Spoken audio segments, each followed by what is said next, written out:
Hello and welcome back to Engaging Conversations. I'm your host, Leon Goldsman, and I personally welcome you here today as we share real stories from real people, highlighting resilience, community, and the power of human connection. Now, before we begin, I'd like to acknowledge the incredible supporters and community partners who help make these conversations possible. Engaging Conversations is proudly created by our team at Equilibrium headquarters, and when creating Eco HQ, it was always built around a simple idea, bringing amazing people together. Through conversations, storytelling, genuine connections, we've had the privilege of meeting incredible people from all walks of life and seeing firsthand the amazing things that can happen when great people come together. I'd also like to acknowledge Morishead Business Connect, the Bondi and Districts, and Canterbury Bankstown Chamber of Commerce, along with so many of our parliamentary friends, councils, community leaders, and supporters all across New South Wales and Australia. Thank you for continuing to support our conversations that strengthen communities and create positive change. Now, today's episode was recorded at Survivors Are Us in Cardiff, which feels especially fitting for this conversation. Stephen's story is about survival, recovery, and the reality when life changes in an instant. People need more than just medical treatment. They need support, understanding, connection, and community. This is exactly why places like Survivors Are Us matter. Today's conversation is one I particularly believe everyone should hear. But before we continue, just a quick note that today's discussion is based on Stephen's personal experience and journey. It's not intended as medical advice, and if you ever have any concerns about your health, please seek guidance from a qualified medical professional. Now, Stephen lived an active life as a photographer, storm chaser, martial artist, and someone who was always contributing to his community. Then one ordinary morning, everything changed. Stephen suffered a double brain aneurysm and was told that he had only just 2% chance of survival. He has spent 12 days in ICU, lost 18 days of memory, and began a recovery journey that continues to this day. But this episode is much more than just about survival. It's about what happens after the hospital doors close. It's about the impact on families, the importance of support networks, and raising awareness about a condition that can affect anyone, often without warning. Now, Stephen's message is a powerful reminder that life can change in a moment, and sharing one person's story has the ability to educate, inspire, and potentially save lives. It is genuinely my privilege to welcome Stephen forward to Engaging Conversations. So without further ado, let's get into it. Hi, I'm Stephen Forward, 45-year-old male from Newcastle, Australia. And Stephen, a lot of people claim to have extraordinary stories, but you're the real deal. Tell us a little bit about yourself. Professional photographer, storm chaser for the Hunter Valley, have been so for the last 20 plus years. So it's a very passionate part of my life that I extend right through. Also just applied for a drone pilot's license to help out with Surf Life Saving Australia to do some drone patrolling for sharks. Yeah, so you've got a lot of vision, and you've got a whole lot of followers on your social page. Tell us a little bit about that. I started a page back in, I think it was 2014. And just after that, there was an East Coast low off Newcastle that was the biggest storm that I've actually ever been in. And I was posting on the hour, every hour for almost 48 hours. I didn't quite get there because it was a target thing that I was going for.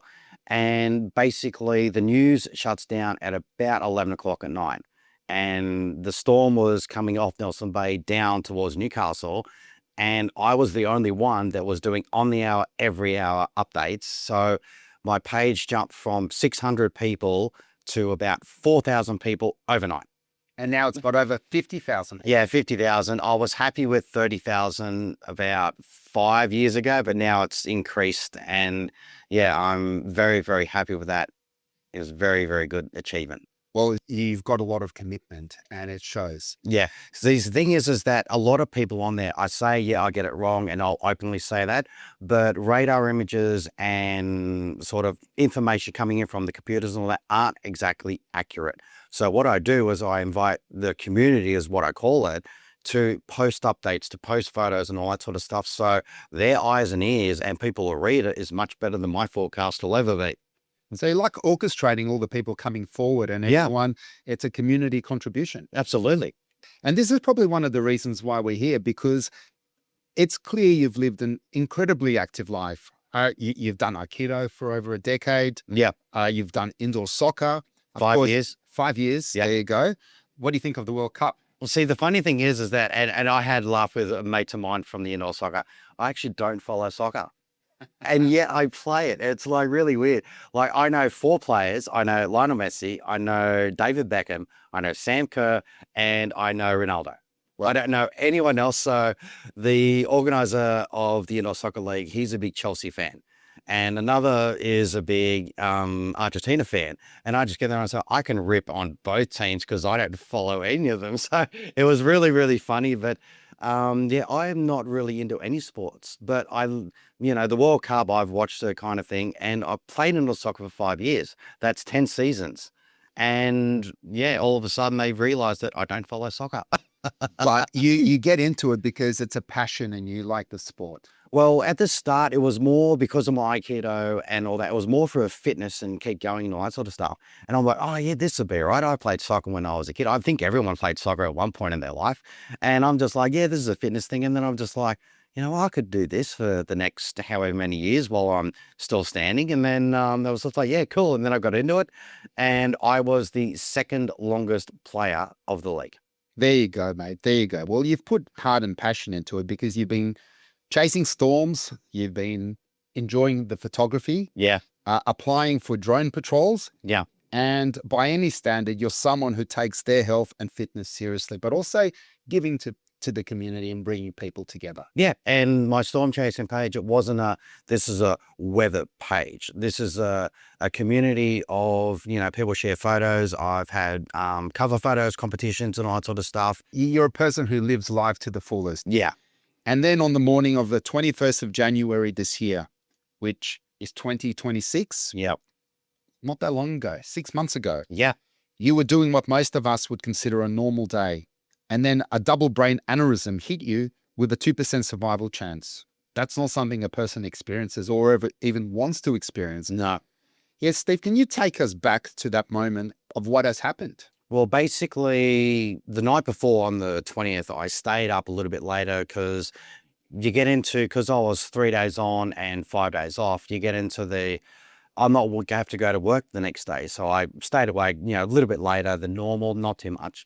And then got up normal, 4:30, which is what most day shift workers do. And I was just, normal, 4:30, a little later than normal. And then basically I was ready by 5 o'clock and, got my coffee on the way to Macca's, which is a regular thing. Got over at work at approximately anywhere between, 5:15 and 5:20, and it was just the normal everyday thing that I do. And then I finished my coffee by about 6. Then about 7:30, another person, because between 7:30 and 8:30 is usually the busiest time where we get a lot of visitors come in, different contractors coming in doing their work for the day and all that sort of things. I was apparently speaking normally. I remember the full conversations that I was having with them. And then my security manager comes in at 8 o'clock because he oversees everything, comes in, checks with us and makes sure that, any problems last night that, the relief sort of told me. And I said no. And the gentleman's name, the manager is Ron Ravsmovsky. And I've been working with him for about approximately 2 years now. And he's really, really, really good boss. 8 o'clock, he comes in and then we sort of chat, hang out, any problems that have occurred, anything that's coming up through the next 3 days, because I have a 3-day roster, and then he usually reminds us straight after. And it's like, we're working 3 people all in one job, and because it's really busy, it helps. So then this thing happened. Yeah. Do you want to take us through? Basically, I can work it out somewhere between 8:50 and 8:55 is when I had a thunderclap headache. Now, a thunderclap headache is like everyone's heard a really close lightning strike. So they see the flash and they hear the thunder identical same time. Now, what happened with me was thunderclap headache, And then it's like if everyone's been to a concert, they've had big PA speakers and squealing noise. If you put that right next to your ear and turn it up and it doesn't get softer, it just increases, increases, increases. Then what happened is that if you imagine a vice grip and it goes on your brain and just crushes your brain. And at the time this happened, and so I was like, oh, geez, that's a bit weird. And usually I just, okay, shake my head and flick it off. But I was getting worse and worse and worse. And then after that, no memory. Wow. And then Did you actually feel like it may have been an aneurysm or No. did you know anything about it? I never heard about anything about an aneurysm. I know about strokes, heart conditions, and all that sort of stuff. And I thought, yeah, because I was thinking maybe a heart to get me, all that sort of stuff. But I've never even heard the word aneurysm. So you're just sitting there, you've experienced all these things and you Well, actually, I wasn't just sitting there. I was doing the standard SOP because I can't give away too much for what we do.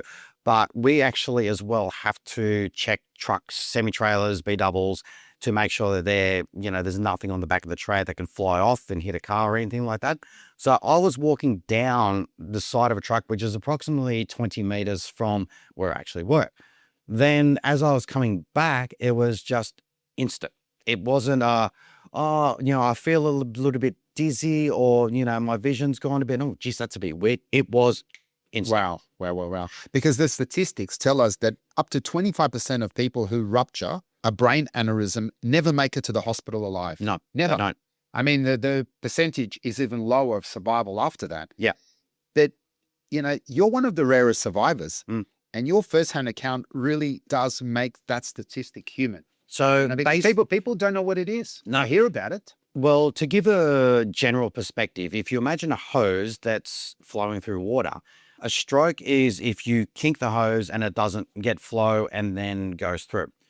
An aneurysm is like it's flowing through and all of a sudden you get a knife and you tear down the side of it and the water flows out the side. And the average pulse rate pressure is 2 psi. So if your blood is flowing into your brain at 2 psi. So what happens then is the first 25% feel that, and then all of a sudden, boom, they're dead they don't make it hospital, they drop down dead.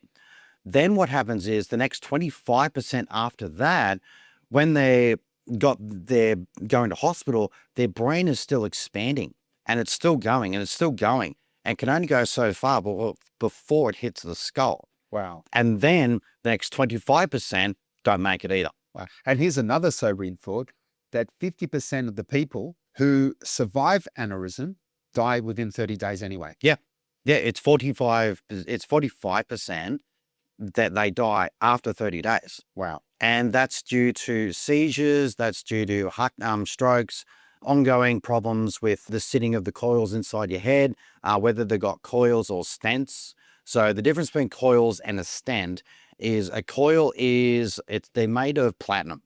And they basically wrap it around and around and around and around inside your skull. And it forms basically a blood clot that turns into a scar.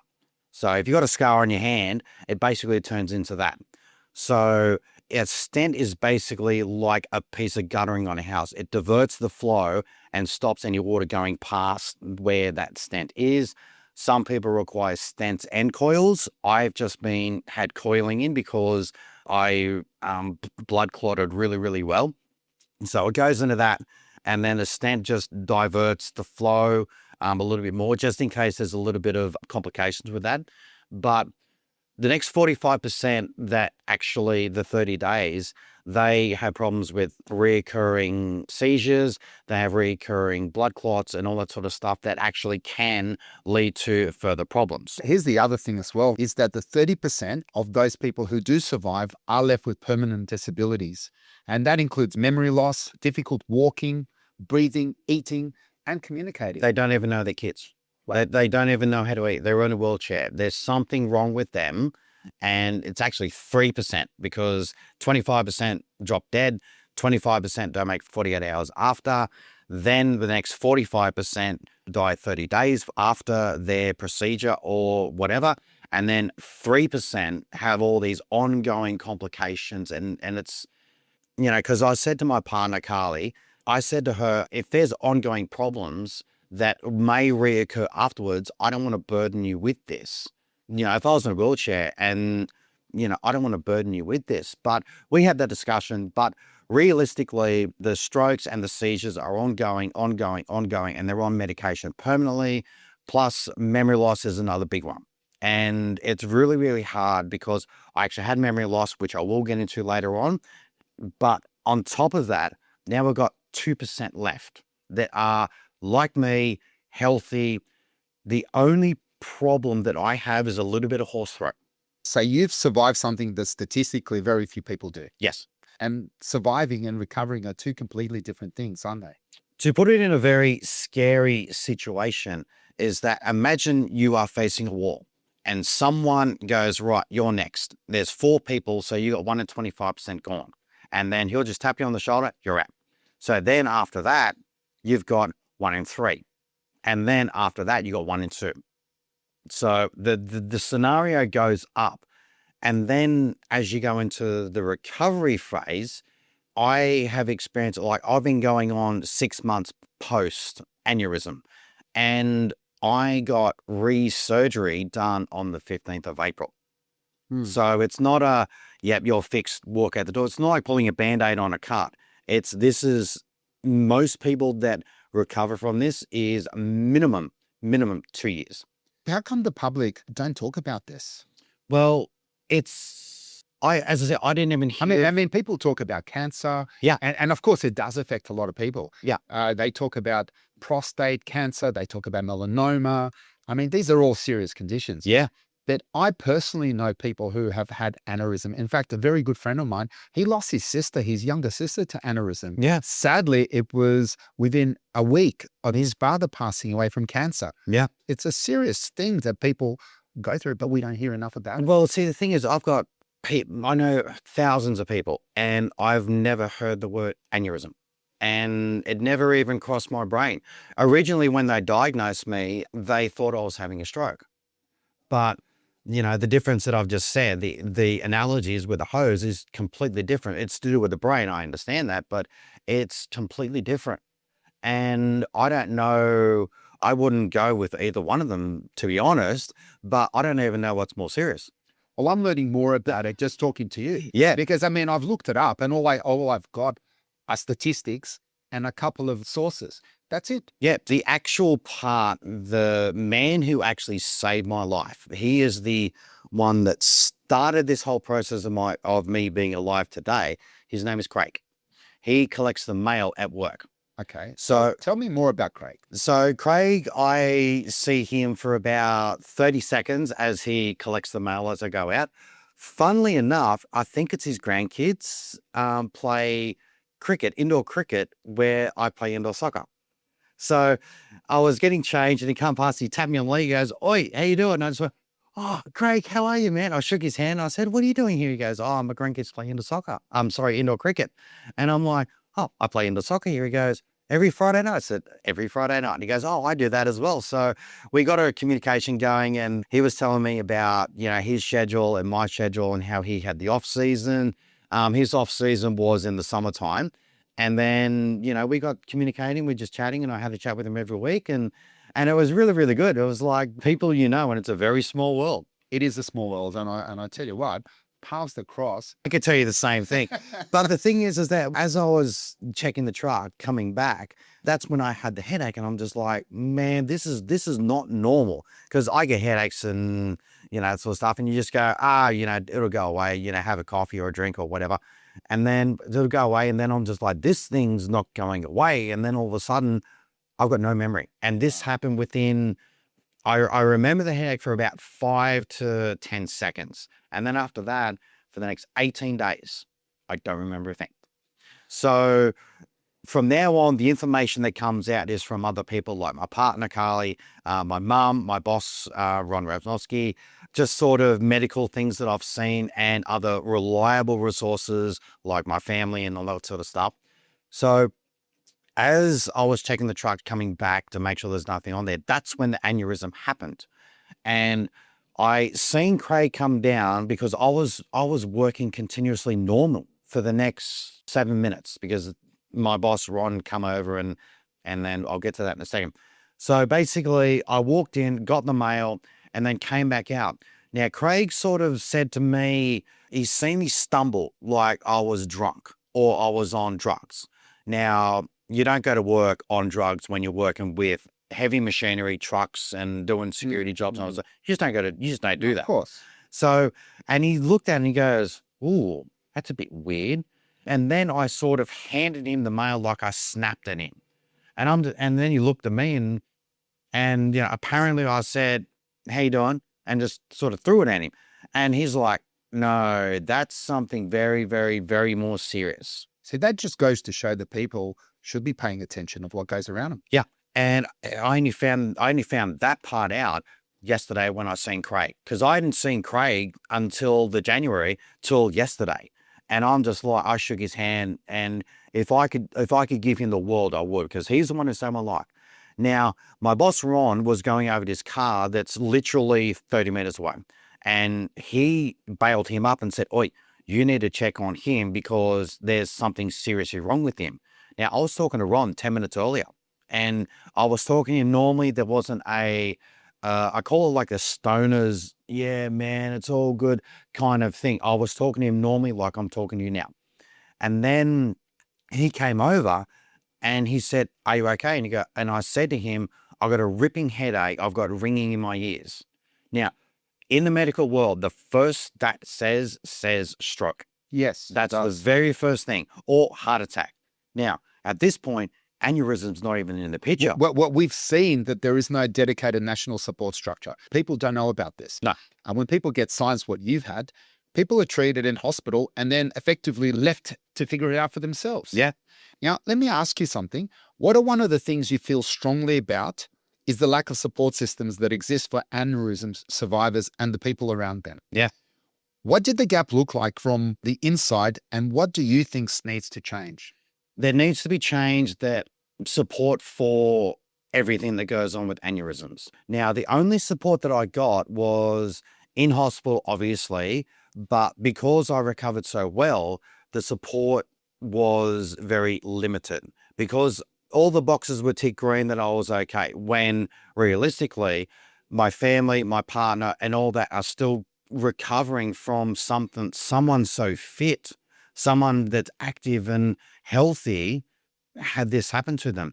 Now, the only real support we got was from my occupational therapist, Gabby. She was fantastic.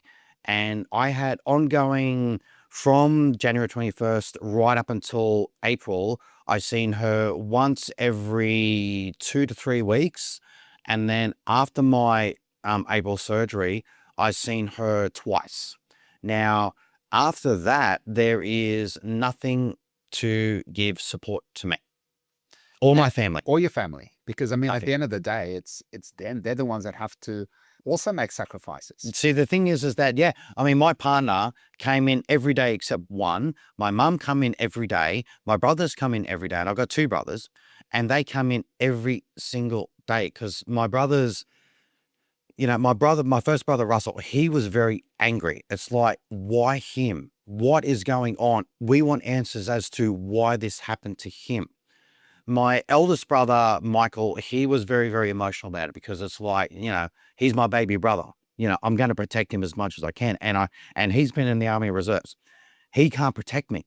People have the right to know, why is this happening? Absolutely. If it's happened to you, it can happen to anyone. Yeah. I mean, it doesn't matter. Obviously, you're very fit. Yeah. You're active. You're doing a lot of incredible things with your life. Yeah. And you've got it. Yeah. It doesn't discriminate. It doesn't discriminate. It doesn't care. And it really, really doesn't be bothered on what happens to you. So my next point is, one of the most powerful and confronting parts of your story is that you are not the person most of us picture when we think of a brain aneurysm. You were active. You were physically fit, engaged in demanding hobbies, and living a full life. Yeah. Now, you've made the point that aneurysm doesn't discriminate. No. I mean, I made that point earlier as well. Yeah. How important is it to you that people hear this message, and what do you want them to do when they've heard it? I think it's vital. I think every single person should hear this message. And at the end of the day, the youngest person that has ever had an aneurysm is 7 weeks old. The oldest person that I know of is 92. It can happen to anybody. Like, let's look at it this way. Breast cancer. They're getting screening for breast cancer. I think it's over 55 that they get it free. Well, I think it is. Well, in Australia, women are offered routine mammograms for breast cancer screening, and men over 65 can access aortic aneurysm screening. Yeah. We have bowel cancer checks available from the age of 50, but there is no equivalent routine screening program for brain aneurysms. Yeah. Despite the fact that CT and MRI scans can detect them before they rupture. Yeah. They can. I mean, this is Absolutely. the crazy thing about it. If people can actually have those screening tests, Yeah. it could be detected. And the question they ask is if women can get their breast screens, if men can get their bowel cancer screened, why can't we get MRIs and CTs? Well, you've raised the question that I think a lot of people haven't stopped to ask. Now, if we screen for breast cancer and bowel cancer, why aren't we screening for brain aneurysms? What would that kind of prevention look like? And I suppose you know better than most people because you've experienced it firsthand. Yeah. Who needs to hear this argument? Everyone. Well- Every single person that has a listening ear should hear it. Well, let's be a bit more specific. I think a lot of decision makers in the grand scheme of what happens in the medical world, researchers also need to come forth with what they've known, because as I'm aware, there's not much research into aneurysms. There's into brain cancer and all that sort of stuff, but as in specifically targeting aneurysms. And another statistic before I go into the next part is 1 in 18 people are affected by aneurysms, and you are one of the 18 statistic yourself. Tell me more. So basically, if everyone that's affected by aneurysms and all that sort of stuff can come forth and go, oh, more medical research should be targeted for aneurysms, because if we do a poll on I've been affected by aneurysm because of my partner or a family member or a friend, if they've come forth and say, I know someone with an aneurysm, the statistic would be absolutely mind-blowing.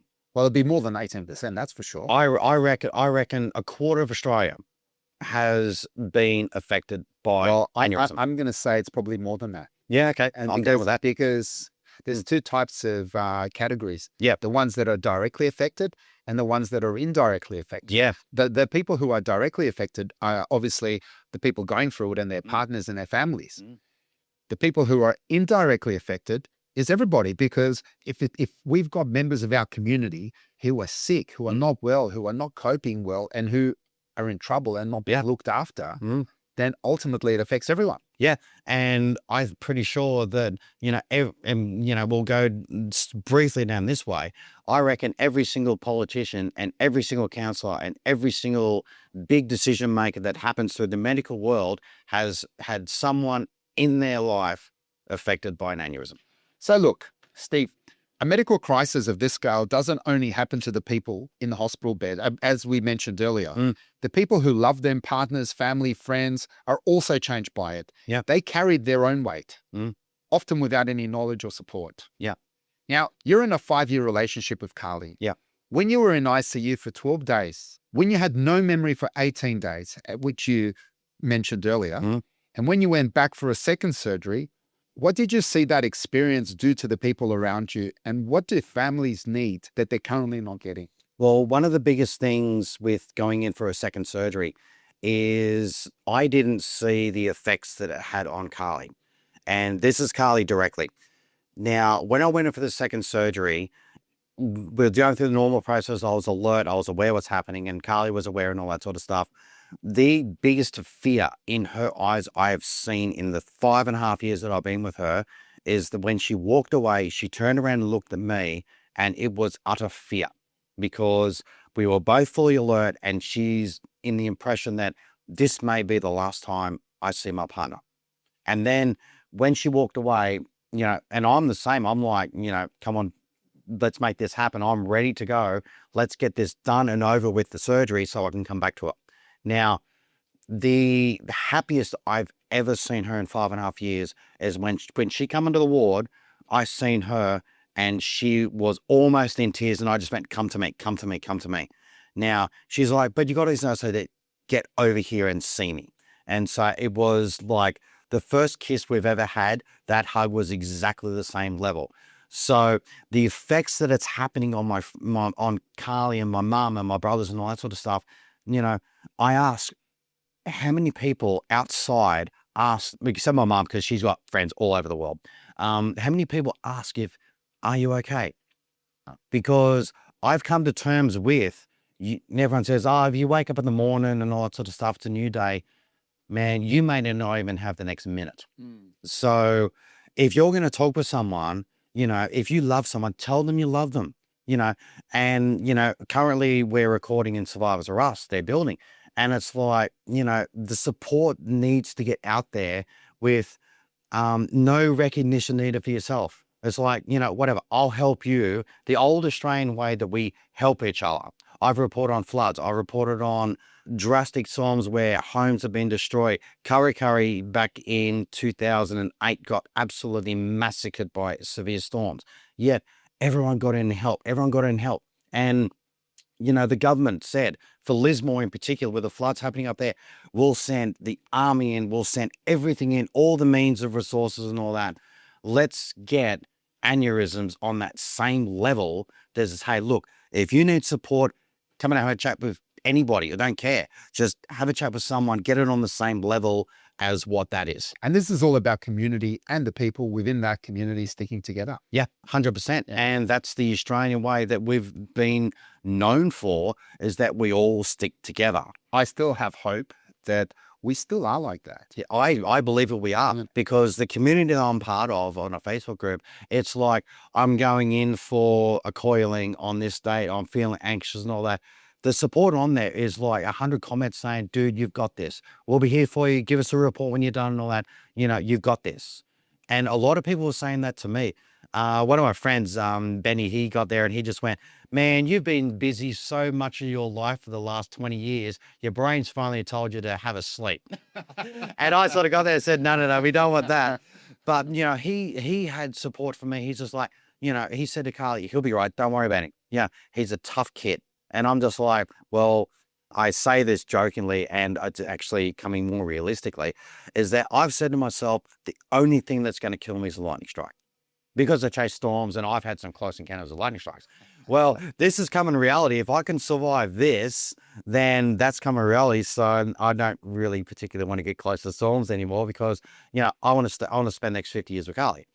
So, but if we could get the same level of aneurysm awareness as a flood risk or a flood recovery and build back up Lismore, I would be very, very happy with that. Well, Stephen, you and I have had a few chats before today. Yeah. And I'm very grateful for sharing your story, not just here today with the audience, but also with me offline and showing me some of those images. Yeah. And they are very daunting. When you're in that hospital bed and you've got your partner looking at you, a picture tells 1,000 words. Yeah. It basically says, I'm not going to see you again. Yeah.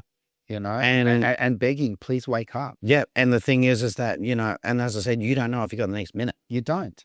And because I've always been grateful for, wake up in the morning and, I'll get this done tomorrow. Well, you don't know if you can do this tomorrow. So what's your excuse for not doing it now? Well, you know what I mean? It's like, if you want to do something in your life, don't think, just do. Yeah. Well, that's my motto. Yeah. Do it and then worry about it later if you have to. Most of the time I don't worry. I'm probably glad that I did it. Otherwise, it wouldn't be worry. It would be regret if I didn't do it. That's right. And the thing is that, the awareness, if people come into the awareness of, let's get this happening on the awareness level so that, you can save thousands and thousands of people throughout Australia, and even more so, hundreds of thousands, even maybe millions of people throughout the world. Let's get this going.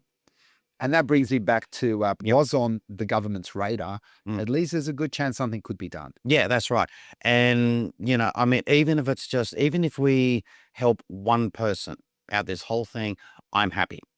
And then if we get to a level where, create a fund, because I was going to go into the awareness of, because you got the Heart Foundation, you got Cancer Council. And I was going to go... And they're all great causes, by the way. Absolutely, 100%. Absolutely, yeah. Absolutely, 100%. I was going to create an organization like Here's Survivors Are Us. I was going to create an organization like that, but because it's medical, I can't do it. Now, has there been enough research done on this? Probably not. But I can guarantee you, if you get people like me who can tell the story of everything that happened prior and during and after, then they can take that aneurysm and go, okay, so Stephen's nice and healthy. Leon, he was a smoker or a drinker or whatever. Okay, so that affected Leon like this and affected Stephen like this. It's probably more of being a workaholic, but that's another story. Yeah, hey, you and me both. But the thing is that it can create research and conduct research, even if they only start the research now and they take 5 years to get up to a level where, okay, if we can understand that this little thing that they see in the arteries in the brain, that could be one. We'll just come back in. But for me, I'm actually ongoing MRIs and CTs. I have to do one every 6 months. Then after 6 months, I do one yearly, and then I do one 2 years, and that's 5 years. Well, you're talking about the progress that we're making. If we were to put studies and analysis on the table, at least that way we can start connecting dots moving forward. Because at the end of the day, it doesn't matter. We don't have to fix it and cure it overnight. Because it's not gonna. It's not gonna. It's not gonna. Let's be realistic. It's not gonna happen. No.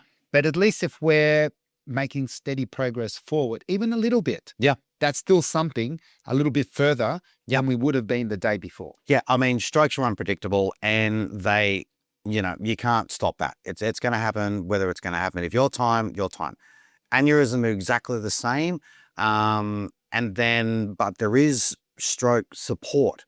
So if someone's had a stroke, they go, hey, look, partner, come on in. We'll give you the support the same as your partner. And if we can get a level of supportness, whether it be mental, whether it be physical, whether it be financial, let's get something happening there. Well, we know that anything like this is going to interrupt your life and the people in your family closest to you. Yeah, it's interrupted me big time because I'm not working at the moment. I can no longer do indoor soccer because of my injury. I'm currently not allowed to join martial arts until I'm cleared. And as well as that, the financial side of me, I'm actually currently working off my tax. Yeah. And you can't drive. No, can't drive. And see, that's all life-changing. Yeah. That really is. It's more than life-changing. It's like a kick in the guts. It's like, guess what? You like life? Guess what? Stop. And it happens like that. But you're still smiling and laughing. Oh, man. Seriously. I mean, after that day that, I seen Carla come again, I'm just like, you know what? Let's really kick life in. Let's really make it worthwhile. But I think one of the reasons you're so full of life as well is because of the people around you. And one of those is your work, your boss. Yeah. And you mentioned that you recently had to have a conversation with your employer about not being able to return to work until January. That's, what are we, another 7 months to go? 7 months. Yeah. So for many people, an identity crisis is wrapped up in a health crisis because work, routine, physical activity, and purpose are deeply connected to who they are and how they feel. Yeah. And you've just so wonderfully and eloquently explained that. Yeah. I mean, let's look at, anybody. I mean, years and years and years ago, there was, a politician who went on to Centrelink to see how well that worked. Well, let's get anybody. I don't care who they are, politician, someone who works, 9 to 5 and go, right, guess what? Your life has now changed as of right now. You can't go to work. You can't do that activity. You don't get support from anybody. Let's lay it on you and see how you feel. And I can guarantee you they will be like, this is absolute hell. I can tell you that most of them will not put up their hand. No. And I've come back and I've just like, I have to do this because if I don't, how many other lives are going to be affected for the next 5 years or 10 years or 50 years when I can start a ball rolling to get people aware that, this is real. Let's make it something happen.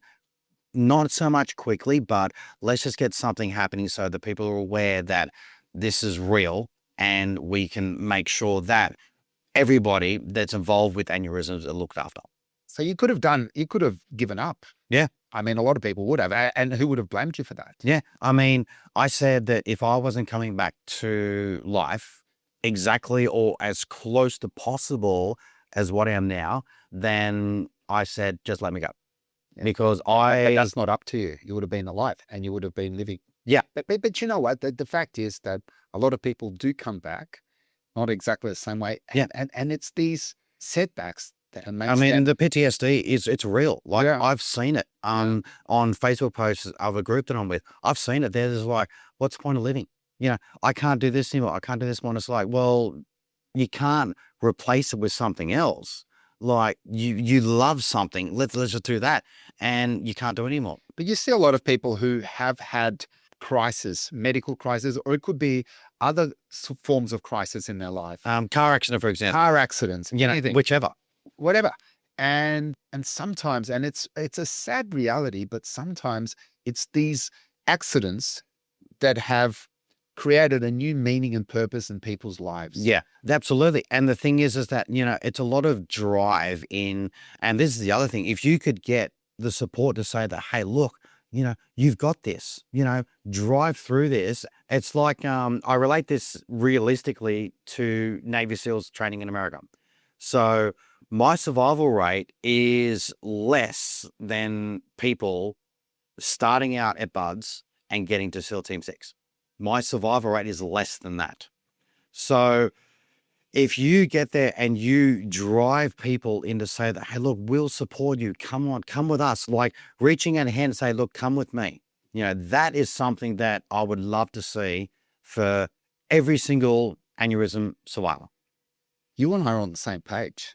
Yeah. So you've certainly been through something that very few people survive. You've just told me just what the statistics are. Yeah. You've just told me the likelihood. You're not meant to be here. No. I mean, you're a miracle. I mean, as I said before, Craig Senior, if he didn't pick up the mail, I wouldn't be here.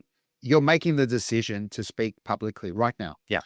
And of course, to share your story, your experience, and your advocacy. This is at a time when your own recovery is still ongoing. If someone is listening to this today and they've never thought seriously about brain aneurysms, and I'm sure a lot of people haven't, and statistically, most of them haven't. No. What do you want them to walk away knowing, feeling, and doing right now? So if you've been through a brain aneurysm, there's a quote that I know from another podcast. If you're going to quit, quit tomorrow. If you can do that, you will achieve anything in life. If you want to quit, just quit tomorrow. Okay. But today? As in today, if you want to achieve anything, do it now. Don't stop, keep going, and just be happy with everything that you're appreciative of. For the people around the aneurysm, give the person with the aneurysm support. If they need a shoulder to cry on, let them cry. If they want to sit down and talk, let them talk. However, it would be a much better viable with research, with awareness. If people come in from, and I'll go down this path, if the people from the government and the medical world come into it and go, hey, look, we need to get this as high, or yeah, I will say as high as Cancer Council, as Heart Foundation, as breast cancer. Get them that high of awareness that this can happen to anybody, the same as what all the other medical issues are.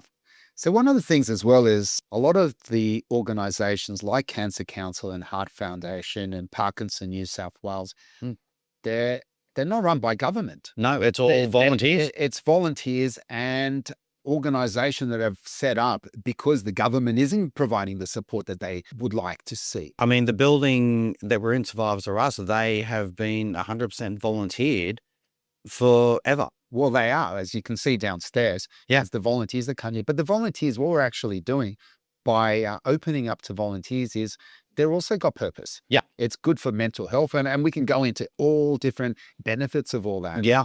But really what I think our audience, and there will be some listeners who will say, well, why don't they start up their own organization? And you know what? That might be a really good idea too. Yeah. If we have enough people. If we have enough people.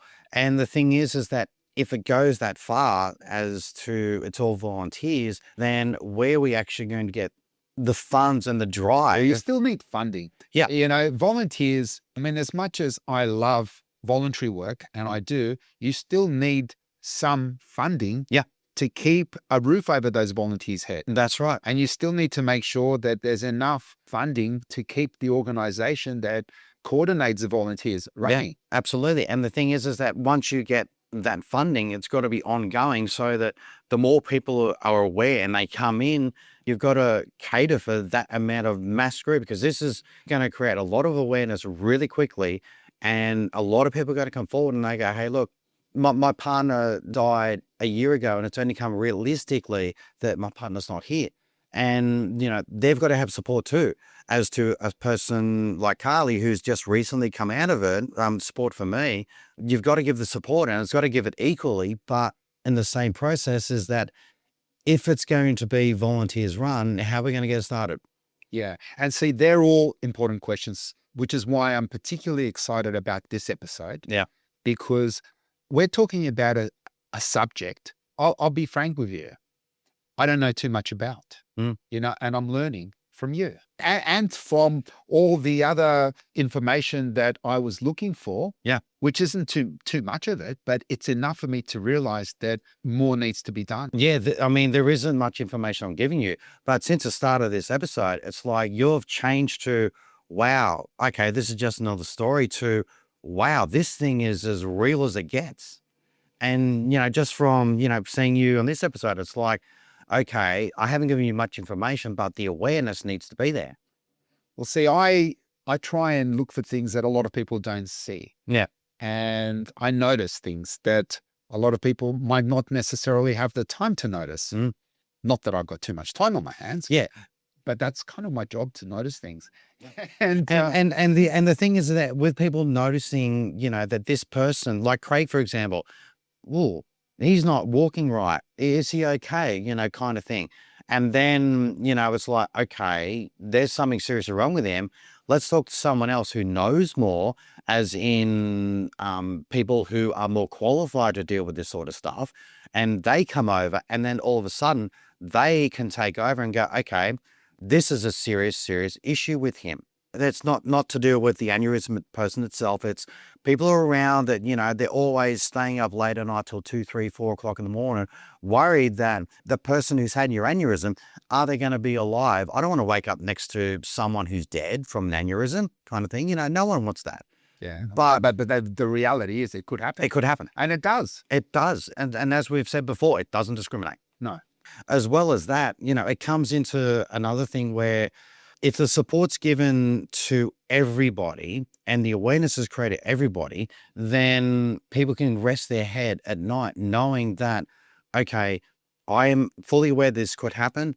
Don't go to sleep on angry words. I said to him, I said, mate, 7 minutes of you not breathing, you do not come back. No. But the thing is that they stopped me for 2 minutes total of everything so they could put the coils in. Now, as well as that, I said to him, I said, mate, imagine your fiance and your kids, you giving up. What is that going to say to them? That, oh, if my dad or my fiance gives up, well, that's me as well. A lot of people out there, they're saying that I am just driving this forward and I'm not going to give up. This is setting a standard for everyone who's gone through aneurysm, anybody who's known someone with aneurysm, that they do not give up and drive forward. Stephen, moving forward, pardon the pun. Yep. I've had it I'm sure you have. But no, if people wanted to get in contact with you, to learn more about what you're going through, connect with you, Yep. share some experiences with you.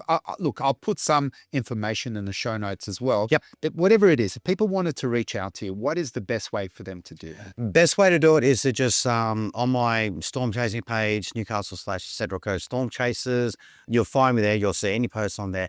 Send me a message on Facebook. If I don't get to you straight away, be patient. The other one is Australian Aneurysms, or on Facebook, or Aussie Annies. There is 2,500 people on there, and it's growing up. It'll grow really quick. And the thing is that people share stories on that all the time. And if you want to post me your story, either if it's too big to type out, just send an audio file and I'll listen to it. If you want to send a video, I'll watch it, not a problem. And I am more interested in hearing about other people, stories that come in, so that when I do start to get into this is getting bigger and bigger and bigger, I can actually bring you on with me and go, look, it's not about me, it's about everybody. So I've brought this person in, yourself included. I can bring so many people in and the awareness can go on, but send me a message, I'll read your story and I will definitely get back to you. Stephen, you're fantastic. Thank you so much for your courage, your initiative, but also for bringing that fighting spirit and inspiring all of us. Yeah. Thank you so much. No worries. Thank you very much for having me. Now, that was a conversation I genuinely valued, and I really hope that you did too. I really want to thank Stephen for having the courage to share something so deeply personal. What really stood out for me today is that survival is only the beginning, because when someone goes through life experiencing different things, whether it's a medical emergency, disability, trauma, hardship, or simply finding themselves in a situation they've never expected, the journey doesn't end when the immediate crisis is over. That's often when a different journey begins, the journey of rebuilding, finding support, navigating systems, and sometimes trying to find help when you don't know where to turn. And that's why conversations like this do matter. Because behind every statistic is a person, behind every challenge is a story, and often behind every situation is a community of people willing to step forward and make a difference. Over the past 51 episodes of Engaging Conversations, I've had the privilege of sitting down with incredible people from all walks of life: survivors, community leaders, business owners, health professionals, advocates, and everyday people doing extraordinary things. And one thing has become very clear: there are important conversations happening in our communities that need to be heard. Whether it's supporting people who are falling through the cracks, creating better pathways for people living with disabilities, building more inclusive workplaces, supporting seniors, creating opportunities and jobs for future generations, improving access to healthcare, and addressing challenges that impact people's everyday lives. These conversations really do matter. Recently, we've also seen through issues like the Newcastle and Central Coast train line, where thousands of people shared their experiences because they wanted to be heard. And it raises an important question: how do we create better ways for people to speak up, share their experiences, and raise concerns when something isn't working? How do we support the people who have the courage to call attention to problems, whether that's in communities, organizations, or public life? Because real change starts with conversation. Engaging Conversations was created with a simple belief: when good people come together, share ideas, and listen to each other, incredible things can happen. But we can't do it alone. If today's conversation with Stephen resonated with you, please follow the program, leave a comment, share the episode, and help us reach more people. The more people who join these conversations, the more stories we can share, the more awareness we can create, and the stronger our communities become. We're going to continue shining the light on the people, stories and issues that matter, including the conversations that sometimes don't get enough attention. Because every person has a story, every voice matters, and sometimes one conversation can be the beginning of real change. I'm Leon Goldsman. Until next time, stay connected, stay compassionate, and let's keep building stronger communities together.